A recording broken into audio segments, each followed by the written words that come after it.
It will come as no surprise that I'm not a fan of Trump Media stock, symbol DJT, and view it as being only a question of time before the market prices the stock based on fundamentals rather than the hype that dominates trading now, primarily among inexperienced and individual investors.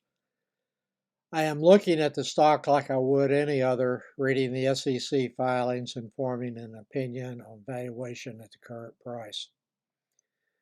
I view DJT will end up being the biggest and most successful grift in world history in dollar terms, assuming that Trump is able to unload most of his shares on his supporters before the market sets a price justified by the fundamentals.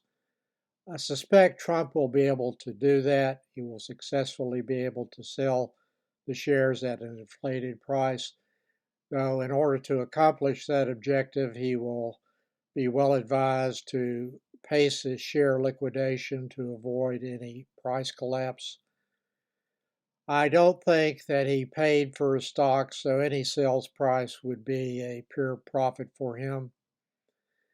I did notice today that the SEC charged the audit firm BF Borgers, the independent accounting firm for Trump Media, with systematic failures to follow accounting standards that impacted over 1,500 SEC filings that were examined by the SEC between January 2021 to June 2023.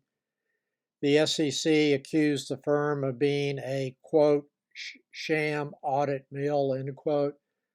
So I understand why Trump Media hired this outfit.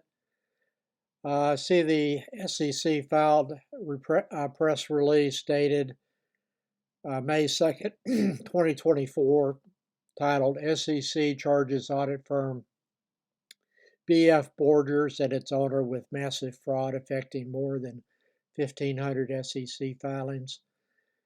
The Trump stock didn't really react to this. The people that are buying it have a lot of faith in Trump and are not going to be disturbed by this kind of news.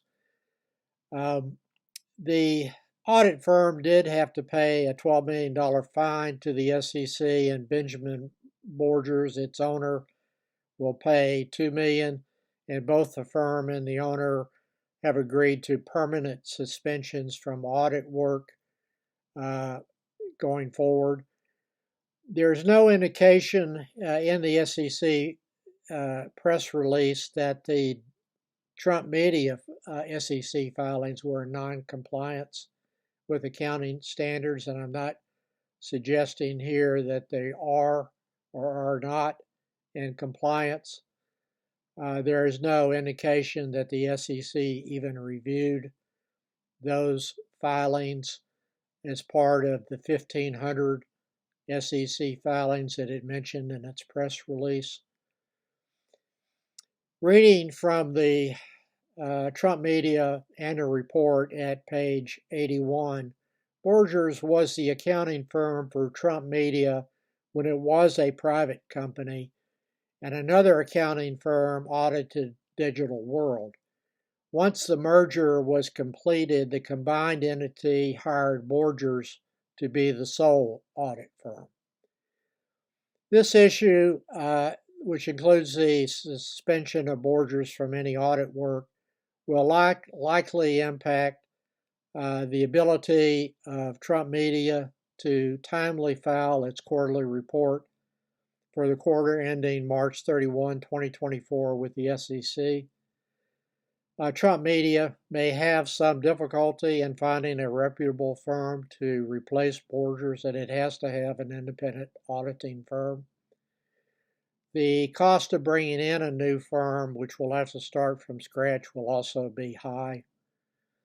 What will eventually cause a reset of the valuation of Trump Media stock will just be too many quarterly reports showing anemic revenues, losses, and a continued capital burn to cover operating losses, plus insiders selling a large number of shares when their lockup period expires in September. That will also make available more shares that can be shorted by those who want to bet against the stock. Other potential negative factors include Musk allowing people back on his X social media site, like Trump and others who had been banned before Musk acquired Twitter. The dominant and resources available to X and Facebook compared to what is available to Trump media is a consideration as well.